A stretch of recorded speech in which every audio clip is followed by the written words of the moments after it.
Graça e paz, igreja.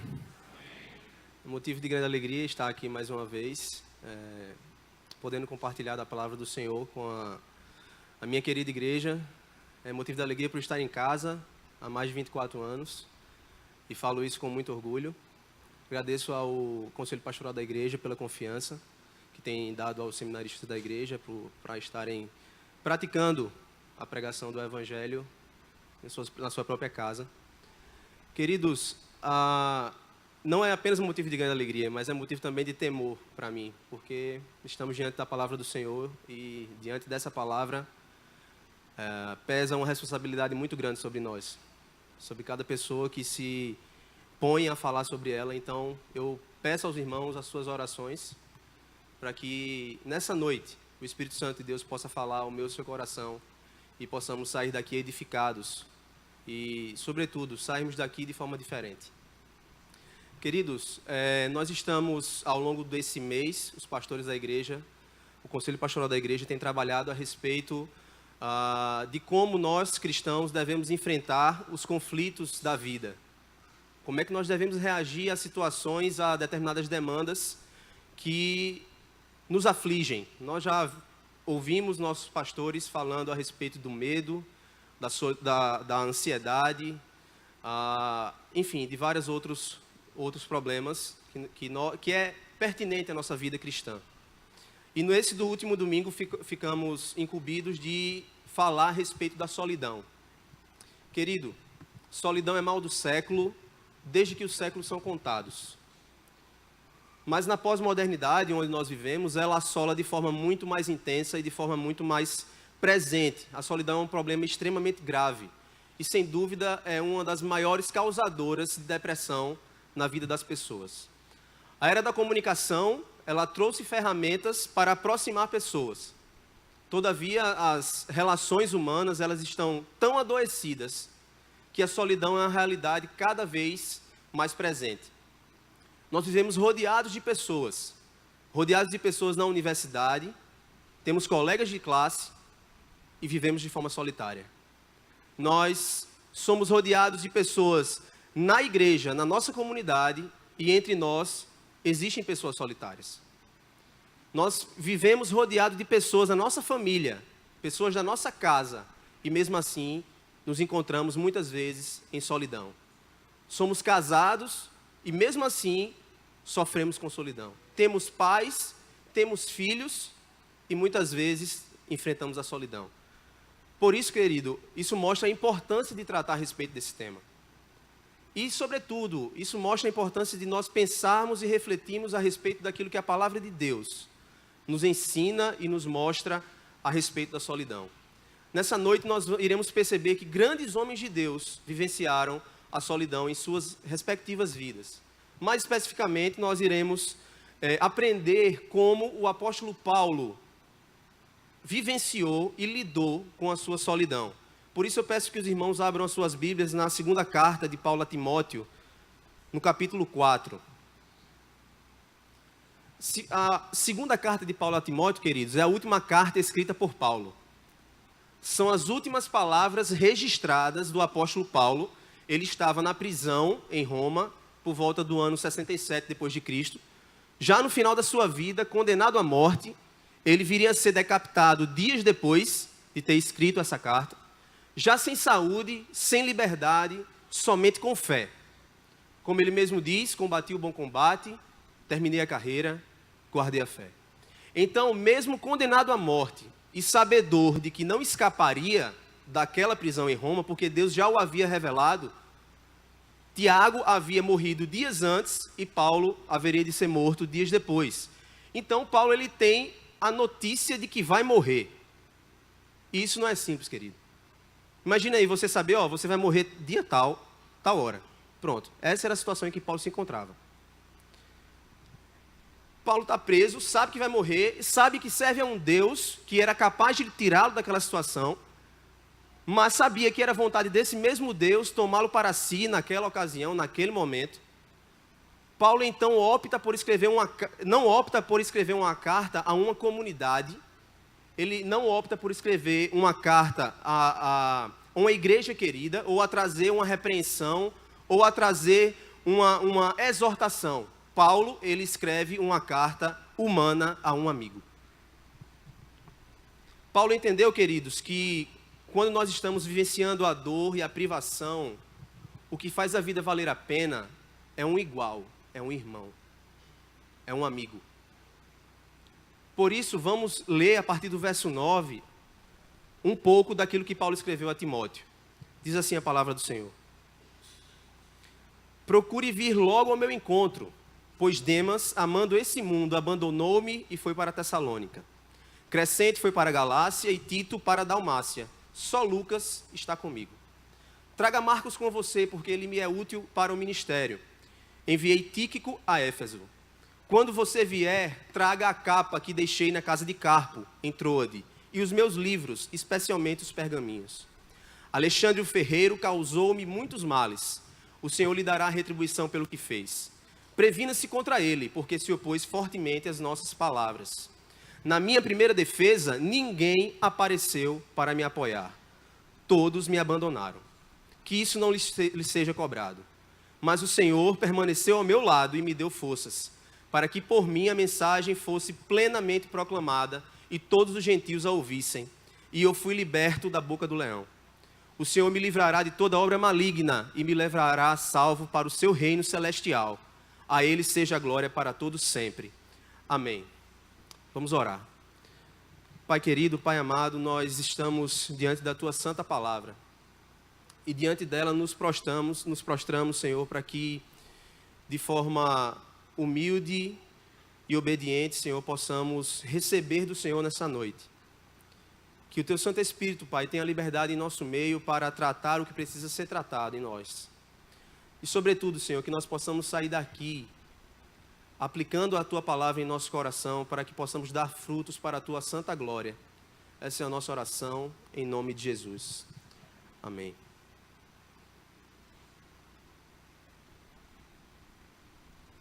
Querido, logo no final da vida, quem está escrevendo aqui não é o pastor Paulo, não é o teólogo Paulo, não é o filósofo Paulo, não é o doutrinador Paulo. Quem está escrevendo aqui é o ser humano Paulo de Tarso. Nesse capítulo 4, Paulo ele vai expor a sua alma, ele vai abrir o seu coração, expor as suas emoções a uma pessoa querida da caminhada. O apóstolo Paulo ele vai falar ao amigo Timóteo que, apesar das viagens missionárias que fez, dos naufrágios que enfrentou, das dezenas de igrejas que plantou ao longo da sua vida, ele acabou abandonado pelos seus. O grande servo de Deus, que reputa toda a sua esperança e expectativa em Deus e na eternidade, encontra-se no final da vida, humanamente, sozinho. E ele não foi o único. Elias também passou por isso. Elias, no capítulo 19 de 1 Reis, traz o relato bíblico a respeito daquele confronto com os profetas de Baal. Os profetas de Baal desafiam Elias a orar a Deus para que Deus envie fogo do céu e consuma um holocausto. Os profetas de Baal, tentando vencer esse desafio, oram a Baal, clamam para que ele mande fogo do céu e consuma aquele holocausto, mas o próprio Elias até vai zombar um pouco, vai dizer que pode ser que ele esteja dormindo, pode ser que ele esteja tirando férias. E acontece que nada acontece quando os profetas de Baal oram a ele. Elias ora, cheio de fé no coração, Deus envia fogo do céu, consome todo aquele holocausto. Ao final disso, a palavra registra que todos os profetas de Baal foram dizimados, cerca de 450 homens. A notícia do que aconteceu com os profetas de Baal chega a Jezabel, e Jezabel diz, olha, que daqui para essa mesma hora, amanhã, Elias esteja morto, e ordena que Elias seja perseguido. Elias, que acabou de enfrentar de forma corajosa e ousada no poder do Espírito Santo de Deus, 450 homens, se põe a fugir pelo deserto e se esconde numa caverna. E o versículo 4 do capítulo 19 de 1 Reis vai dizer que Elias ora a Deus e pede para si a morte. Então, queridos, solidão faz mal. Solidão é uma realidade contrária à nossa natureza. No Éden, o Criador de todas as coisas sentenciou: não é bom que o homem esteja só. Desde o Gênesis, o Criador vai dizer para mim e para você que a vida ela só tem sabor no encontro de pessoas. E aqui não é apenas relacionado ao quesito conjugal. Não, por quê? Mediante a união matrimonial de Adão e Eva, haveria possibilidade de haver a união fraternal entre as pessoas, porque a raça humana seria perpetuada. Portanto, a sentença de Deus, ou seja, o diagnóstico de Deus não é bom que o homem esteja só. E querido, é importante a gente delinear algumas coisas, alguns conceitos, antes de começarmos a falar a respeito da vida do apóstolo Paulo. Muito se confunde a respeito do que seria solidão. E se confunde muito com alguma coisa chamada solitude. É importante a gente diferenciar essas duas coisas. A solitude, queridos, está relacionada ao ato voluntário da pessoa de se isolar para contemplar a Deus. Portanto, é um aspecto devocional, um aspecto temporário. Nós vemos Jesus, ao longo da narrativa dos evangelhos, se retirando várias vezes para orar ao Pai. Nós vemos, ao longo da história da igreja, esse tipo de característica presente, por exemplo, de forma muito forte na vida dos puritanos. Eles cultivavam esse hábito de se isolarem para contemplar a Deus, para buscar a Deus. Portanto, não é sobre esse tipo de coisa que nós estamos falando aqui nessa noite. Nós estamos falando daquilo que expressa a dor de se sentir sozinho, ou seja, a solidão. Essa pode ser voluntária ou não. Quando eu opto por me isolar em meus problemas, em meus sentimentos ruins, eu estou fazendo isso de forma voluntária, eu estou enfrentando a solidão de forma voluntária. Por outro lado, queridos, essa solidão pode ser imposta ao indivíduo quando o grupo a quem ele pertence ou as circunstâncias da vida impõem esse isolamento a essa pessoa.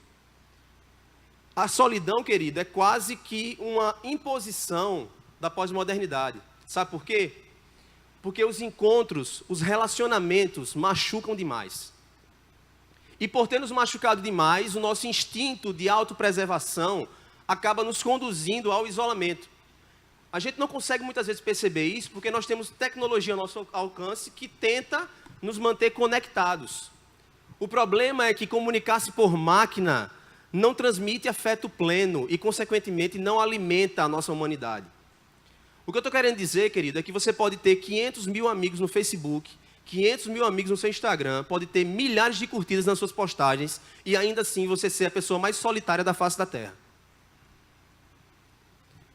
O pastor e psiquiatra Paul Tournier, ele vai falar que a solidão é um dos estados mais angustiantes da alma humana. E se não tratada, a solidão ela gera o chamado solipsismo, que é uma verdadeira prisão existencial, onde nós não conseguimos mais nos aproximar das pessoas e nos relacionar com elas. Acabamos presos nessa situação. Por isso, querido, falar sobre a solidão é importante, não é uma brincadeira. Porque a solidão ela gera consequências. Ela nos isola socialmente, ou seja, nós temos dificuldade de conviver com as pessoas. Ela nos isola emocionalmente. A pessoa acaba se tornando uma ilha emocional, ou seja, os afetos dela vão se esfriando. É como se os sentimentos fossem se amontoando no compartimento do coração da pessoa e ela não consegue mais exprimir esses afetos, esses sentimentos. Outro tipo de isolamento que a solidão nos causa é o isolamento espiritual, porque aí nós temos a dificuldade de nos relacionar com Deus. A pessoa já não mais consegue servir, a pessoa não mais consegue comungar com os irmãos, a vocação, a voluntariedade vão se colocando de lado. E querido, o que é que nós podemos aprender com o apóstolo Paulo no texto que nós lemos? Paulo venceu a solidão, e eu elenquei aqui pelo menos 6 razões para isso ter acontecido. Paulo venceu a solidão porque entendeu que a solidão dói, mas ela só paralisa se a gente permitir. Paulo está sentindo dor por toda a situação que lhe aflige. Ele está preso, doente e abandonado pelos seus amigos. Olha o que diz o versículo 16. Ele está relatando aí, está trazendo o relato da sua primeira prisão em Jerusalém. Ele vai dizer, na minha primeira defesa, ou seja, da primeira vez que eu estive perante o juiz, ninguém apareceu para me apoiar.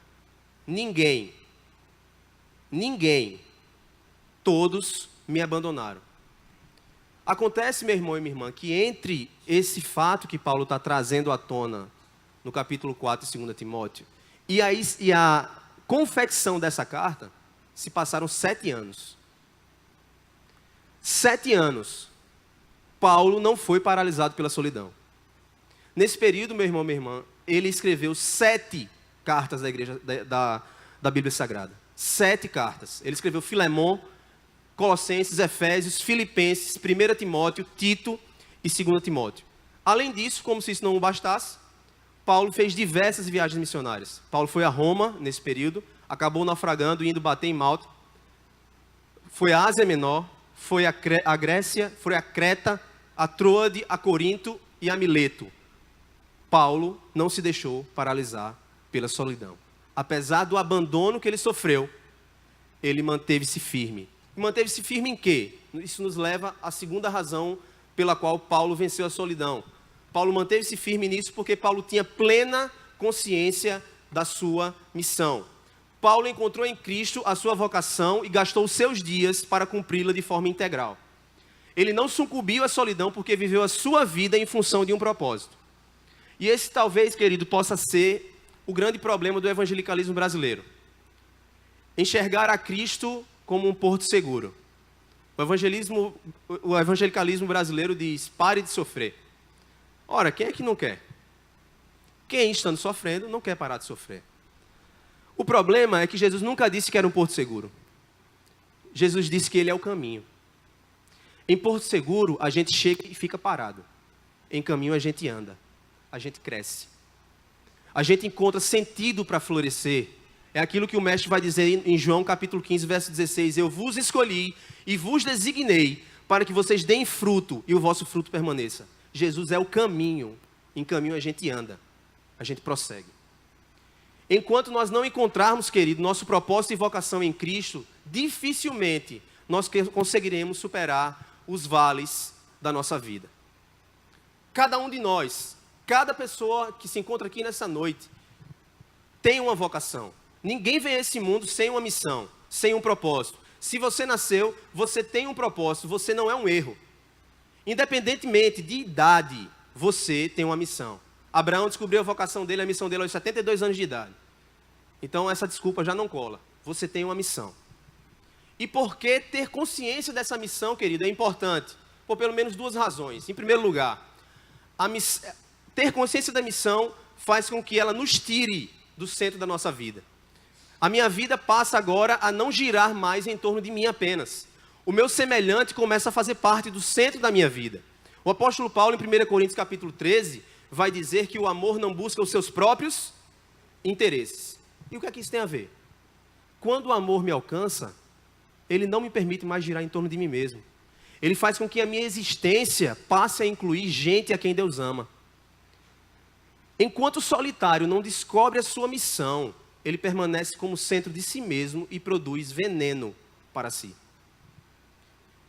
Uma segunda razão, querido, porque a missão é importante, é porque ela promove cura. E nós podemos observar isso de forma muito clara. Nós falamos aqui de Paulo e nós falamos de Elias. Diferentemente de Paulo, que preferiu pedir a presença de um amigo em meio à solidão, Elias, envolto em solidão, 1 Reis, capítulo 19, ele foge pelo deserto, se isola em uma caverna e pede a morte. Elias abandona a missão antes da sua morte. Veja o que o Senhor diz no versículo 11 do capítulo 19 de 1 Reis. Deus ele manda Elias sair da caverna. Elias, vem aqui para fora. Mais adiante, no verso 15, veja bem o que ele vai dizer. O Senhor dizendo a Elias: então o Senhor lhe disse: Elias, volte pelo caminho por onde você veio e vá para o deserto de Damasco. Quando você chegar lá, unja Hazael para ser rei da Síria. Depois unja também Jeú, neto de Ninzi, para ser rei de Israel. E unja Eliseu, filho de Safate, da cidade de Abel-Meolá, para o quê, meu irmão? Para substituir você como meu profeta. Elias abandonou a sua missão em meio à solidão que ele vivenciou em razão da sua perseguição sofrida por Jezabel. Elias abandonou a sua missão e Deus chegou para ele e disse: Elias, vem aqui para fora, volta por onde você veio, pelo caminho que você veio, volta. E vai ungir Eliseu como profeta no seu lugar. Elias perdeu a sua função profética, querido, porque sucumbiu diante da solidão. Um outro exemplo, querido, que aí é o que nós estamos falando, é a respeito do apóstolo Paulo. Paulo, mesmo abandonado, seguiu firme em sua missão e não sucumbiu à solidão. Veja o que diz o verso 17 do capítulo 4 de 2 Timóteo. Mas o Senhor permaneceu ao meu lado e me deu forças para que por mim a mensagem fosse plenamente proclamada e todos os gentios a ouvissem. E eu fui liberto da boca do leão. Um outro exemplo, meu irmão, minha irmã, é Jó. Jó, ao perder seus bens, a sua saúde, seus filhos, Jó ouve a sua mulher recomendar que ele amaldiçoe a Deus e morra. E Jó vai dizer: sua louca, como você ousa receber o bem de Deus e o mal você rejeita? Se o Senhor deu, o Senhor tomou, louvado seja o nome do Senhor. A teologia da mulher de Jó diz que só vale a pena seguir a Deus se Deus der alguma coisa em troca. A teologia de Jó diz que vale a pena seguir a Deus de todo jeito. Jó permaneceu firme na sua missão e Deus restituiu tudo que Jó tinha 4 vezes mais. Querido, não abra mão da sua missão, mesmo que você esteja enfrentando vales na sua vida, porque a missão te cura. Você está envolvido na sua missão, no seu propósito, na sua vocação, te cura, te aproxima de Deus. Uma terceira razão pela qual Paulo venceu a solidão é porque ele se recusou a transformar o seu coração em um entulho emocional. Paulo coloca para fora tudo que está sentindo. Paulo expõe. E a gente vê isso onde? Versículo 10 do capítulo 4 de 2 Timóteo. Pois Demas, amando este mundo, abandonou-me e foi para Tessalônica. Crescente foi para a Galácia e Tito para a Dalmácia. Verso 16. Na minha primeira defesa, ninguém apareceu para me apoiar. Todos me abandonaram. Todos me abandonaram. A única companhia que Paulo tinha era de Lucas. Agora por quê? Qual era a profissão de Lucas? Lucas era o quê? Médico. Paulo estava doente. Era a única companhia que ele tinha na prisão. Lucas ia visitá-lo de forma regular. Então Paulo está escrevendo essa carta para Timóteo, está dizendo: Timóteo, me permita compartilhar a minha situação. Timóteo, eu fui abandonado por Crescente, por Demas, por Tito. Todos me abandonaram. Nenhum discípulo meu, nenhum está comigo. Nenhum representante das igrejas que eu plantei está comigo nessa hora. Por favor, Timóteo, venha me ver. É o que ele vai dizer no versículo 9. Por favor, Timóteo, preciso te ver, Timóteo. Paulo poderia guardar tudo isso, meu irmão e minha irmã, para si. Ele poderia guardar tudo isso em seu coração e transformar o seu coração num verdadeiro entulho emocional. Davi vai falar do perigo que é isso aí no Salmo 32. Ele vai dizer o seguinte: enquanto eu guardei silêncio, os meus ossos definharam. Isso não é brincadeira. Coloque para fora. Exponha o que está dentro do seu coração para uma pessoa querida. Exponha o que existe em seu coração para uma pessoa de confiança. Não guarde sentimentos ruins, porque isso adoece a sua alma e te afunda em solidão, meu irmão e minha irmã. Uma quarta razão pela qual Paulo venceu a solidão é que ele se recusou a se entregar a um complexo de vítima. Paulo foi abandonado por todos, nós já lemos no verso 10 e verso 16. Depois de tudo que ele fez pela igreja, todos os sofrimentos que ele enfrentou, as prisões, os naufrágios, as doenças, ele se recusa a se entregar a um complexo de vítima. Ele tinha tudo para se tornar alguém amargo, revoltado, ficar com raiva de Deus e abandonar tudo. Paulo poderia se ver como pobrezinho, como injustiçado. Mas mesmo traído, preso, doente, o coração de Paulo se enche de graça e bondade. Veja como ele se refere a Timóteo nos primeiros versículos dessa segunda carta, meu irmão. Capítulo 1, versos 2 e 3 da segunda carta a Timóteo.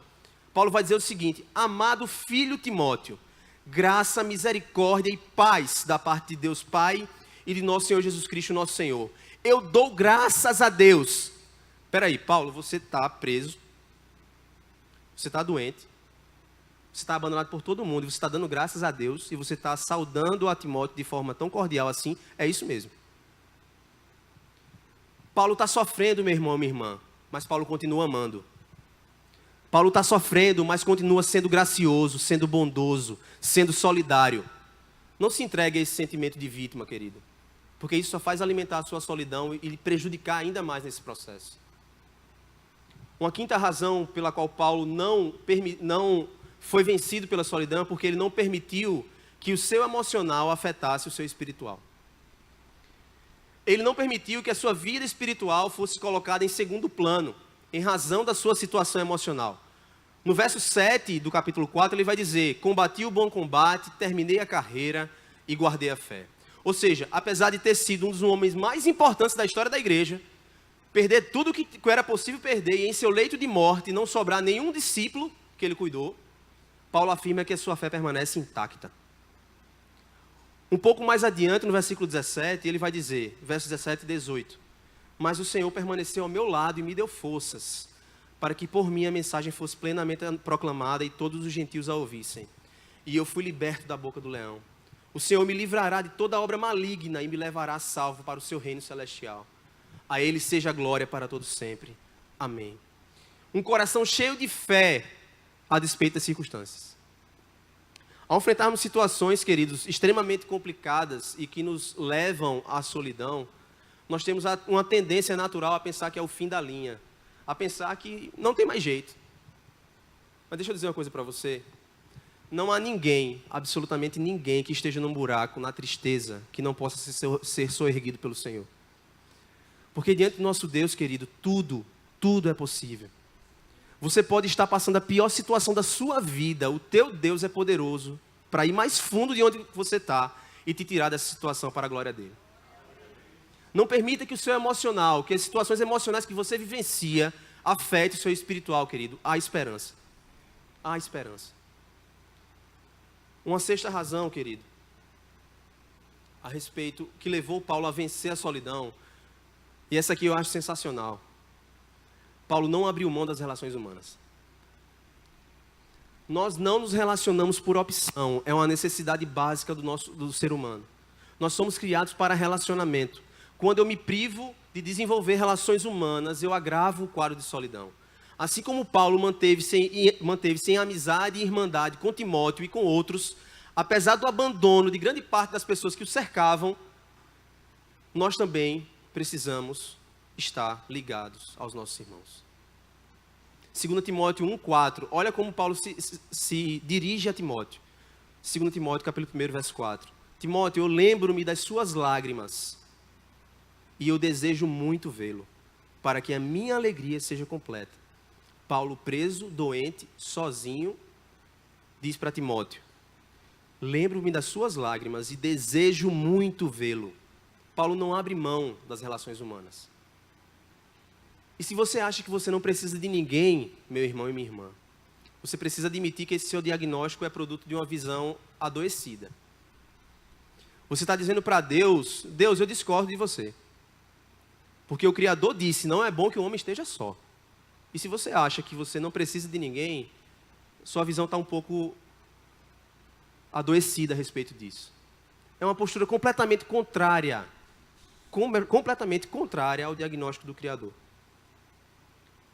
Queridos, a vida do apóstolo Paulo nos ensina e nos mostra as formas de como nós podemos lidar com o problema da solidão. Em resumo, nós aprendemos com a vida de Paulo que a solidão dói, mas ela só paralisa se a gente permitir. Nós aprendemos que nós precisamos ter plena consciência da nossa missão, não abandonar a missão em meio a situações percalços da vida. Aprendemos que nós não podemos transformar o nosso coração em um entulho emocional, nós devemos expor, colocar para fora os sentimentos ruins, as nossas dificuldades, devemos partilhar as cargas uns dos outros, como Paulo vai dizer no capítulo 6 de Gálatas. Aprendemos que nós não podemos nos entregar a um complexo de vítima. Aprendemos que não podemos deixar que as nossas emoções afetem a nossa espiritualidade. E por fim nós aprendemos que nós não podemos abrir mão das relações humanas. Se você perceber, querido, tudo isso, ele tudo isso que eu falei tem um aspecto subjetivo. Mas como é que nós podemos encarar a solidão de maneira objetiva? E aqui eu queria trazer duas perspectivas para encarar o problema da solidão. A perspectiva do indivíduo solitário, ou seja, você que está sofrendo com a solidão, o que é que você deve fazer além disso que você ouviu a respeito do apóstolo Paulo, e o que eu e você, como igreja, como irmãos, devemos fazer em prol daquelas pessoas que nos cercam, que estão enfrentando a solidão. Porque essa palavra não é só para o solitário, essa palavra é para a igreja. Na perspectiva do indivíduo solitário, querido, nós devemos ter em mente o seguinte: se você enfrenta a solidão, não ignore o diagnóstico do seu Deus. Não é bom que o homem esteja só. Exponha os seus sentimentos.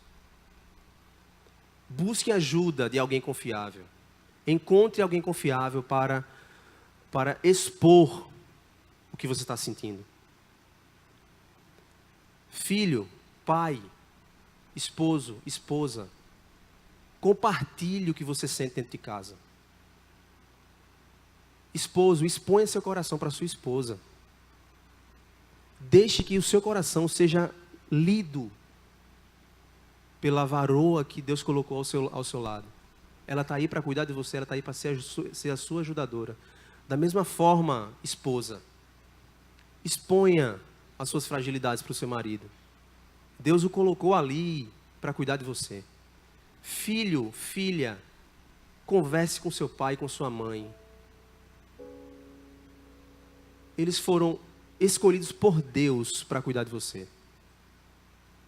Eles, mais do que ninguém, mais do que qualquer pessoa fora da sua casa, é pessoa capacitada e habilitada por Deus para te orientar.